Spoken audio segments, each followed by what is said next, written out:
You can start, sir. Yeah, good afternoon. My name is Bhatt. I hope you can see me right now because over here the screen is static. Can you see me moving? Yes, Yeah, sir, this is better. yes. Yeah, okay. Hi, good afternoon. My name is Bhatt. I'm the CEO of Gems and Jewellery Skill Council of India. Gems and Jewellery Skill Council of India is being developed under the aegis of Ministry of Skill Development and Entrepreneurship with the help of an independent body called NSDC, which is National Skill Development Corporation. Our minister, this has been created as an independent ministry, and Mr. Rajiv Pratap Rudy is our minister, union minister for the Skill Development Ministry. Currently we have 5 subsectors, which are cast and diamond jewelry, diamond processing, gemstone processing, handmade gold jewelry, and retail. And soon we are getting in 2 more sectors, which are fashion or imitation jewelry and silver jewelry. See, close to about 3.5 million people are employed in this 5 sectors right now. And as far as a study what we had conducted through an agency called ICRA, another 2.5 million would be added in the next 10 years. So the scope of this industry, which gives about 6 to 7% of the national GDP, is really amazing for growth. And I see a lot of potential once we add these two. The founding institutions of this GJSCI were GJEPC, which is Gems and Jewelry Export Promotion Council, GJF, which is Gems and Jewelry Traders Federation, SGJMA, and JJA, which is Jaipur Jewelers Association. So these 4 entities came together, and along with the partnership of the Government of India, they made GJSCI. If we talk about our objectives, our most core objective is to develop a roving training infrastructure by having a strong network of training centers, trainers, and assessors span India. To develop model curriculum, courseware, participant handbooks, facilitator guides, and to maintain the quality of training and assessment span India.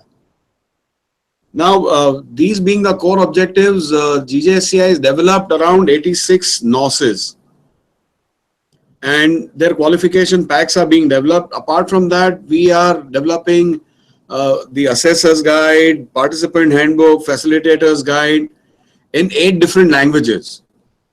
So that's, that effort is to reach out at the huge populace of our country. Let's take a look at some statistics so far. We've had about 125 training partners, 25 plus assessment agencies, 554 qualified assessors, 838 again qualified assessors, and we have trained close to around 1,11,213 plus candidates so far. Now, when we talk about these assessors and trainers being qualified, we insist that they come from the industry. They have some kind of an industry linkage for at least minimum of 3 years, and then they take an exam which is designed by us based on the job role that they undertake, and only once they get through this exam they are taken in as a trainer or an assessor. So GJSCI has very stringent laws and rules for its trainers and assessors. Let's take a look at the next slide. These are some of the state memorandum of understandings we've signed. We've signed with Andhra Pradesh State Skill Development, then Government of Kerala, Government of West Bengal, then MSSDS, which is Maharashtra State Skill Development Society, Rajasthan Skill Development, and Uttar Pradesh Skill Development. And we are soon signing two more with one with Jharkhand and one with Uttarakhand. That would be for the fashion jewelry, which is our upcoming subsector. So we do work closely with all these state governments in their various state level projects. And it's a mix of two where we include PMKVY, which is Pradhan Mantri Kaushalya Vikas Yojana, as well as the state targets and missions. Let's go to the next slide. GJSCI is pretty active in terms of digital India. Our PM always says India should be the digital capital of the world, along with the skill capital. So we've got two digital platforms. One is JRSA, DGJRSA as we call it, and the other one is GJSCI.jobs.com. Now this DGJRSA is a digital platform where a person can download the entire jewelry retail sales associate course for as low as 999 rupees, go through the 72 hours of training and get a certificate once they pass out.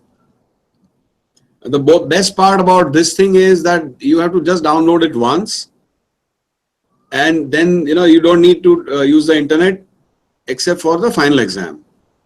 As far as GJSCIjobs.com is concerned, we've kept it totally free for the artisans. We don't want them to pay. This is not a commercial venture at all. And we've kept minimum fees as low as 500 per annum for employers who wish to, pick up, look at various CVs and biodatas from this job portal. So it's a very win-win situation, and there is a human interface involved which tries to match the job with the job seeker. So, I mean, we've done a bit for the job seeking population of the jewelry industry as well. Let's go to the next slide. This is a project very close to our heart. It's called Project Manika. One means forest, and Vanika is a woman who lives in the forest. So this project was started last year to empower these tribal young women and to make them self-reliant, self-supportive, because they face through a lot of problems in their day-to-day lives. There are some social ills which they have to counter each and every day. So to kind of give them the power of earning and making them independent, we started this project where we've been able to at least enroll and make 1,500 plus tribal women totally self-reliant so far. And we have a target of achieving around 4,000 in the next 1.5 years. So, the social transformation for this project has been amazing. The results are out there to see. A woman who was just earning around 20, 30 rupees a day is earning around 150 to 180 rupees a day. So you can imagine the kind of difference it makes to her lives. Another project what I would like to talk about is Project Hupari. Hupari is a kind of a cluster in India, in Maharashtra. And they have been making silver jewelry since the past 150 years or so. But the technology that they use has not been improved. I mean, some of the machineries and technologies are as old as, probably around 50 years of pre-independence. So what we want them to do, because they process around 3.5 tons a month, that's a huge amount of silver. But they are not getting what they deserve because A, their technology, what they use, and the process, what they use is bad and old. And B, the designs in which they make, there's nothing new about the designs. So what GJSCI has done is to tell them and educate them about various different processes and methodology and different technology which they can use to scale up their productivity, At the same time, we've kept a design contest where we've come up with a lot of designs for these people which they can use, because they are using designs which were there since the time of the Peshwas, which are like 100 years old or something like that.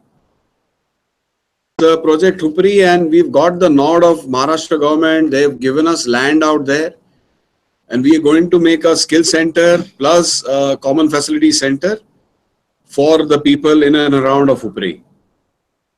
The next slide obviously is our latest project, the Tihar Jail project. We launched it. We started skilling on the 5th of May this month. And the first batch of 35 odd women inmates have started learning jewelry designing. The whole idea is that, when you talk about a prison, people coming out of a prison, there is a huge gender bias out there. 10 out of 10 male convicts, 8 people would get back to the society, their family, friends, people will accept them back. Whereas it's actually inversely true for women. Only 2 out of 10 women will be accepted back. So what do? Either they only have 2 choices, which is go back to their earlier profession or whatever charges they had come under, or become a liability to the society.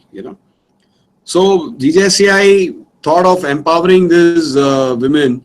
So once they have learnt these skills and arts within the jail premises, once they come out, they get a little bit of a seed funding where they can start their own businesses, and at the same time, live a respectable life. So these are our projects apart from your normal PMKVY and non-scheme and state projects. These are absolutely kind of a CSR, and we don't have any funding. We don't take any government funding for any of these 3 projects. So that's all about it in a nutshell about GJSCI. Continue in the same manner, the same way, and be in service to the nation.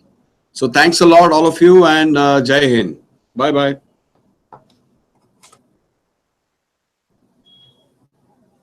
Are we good?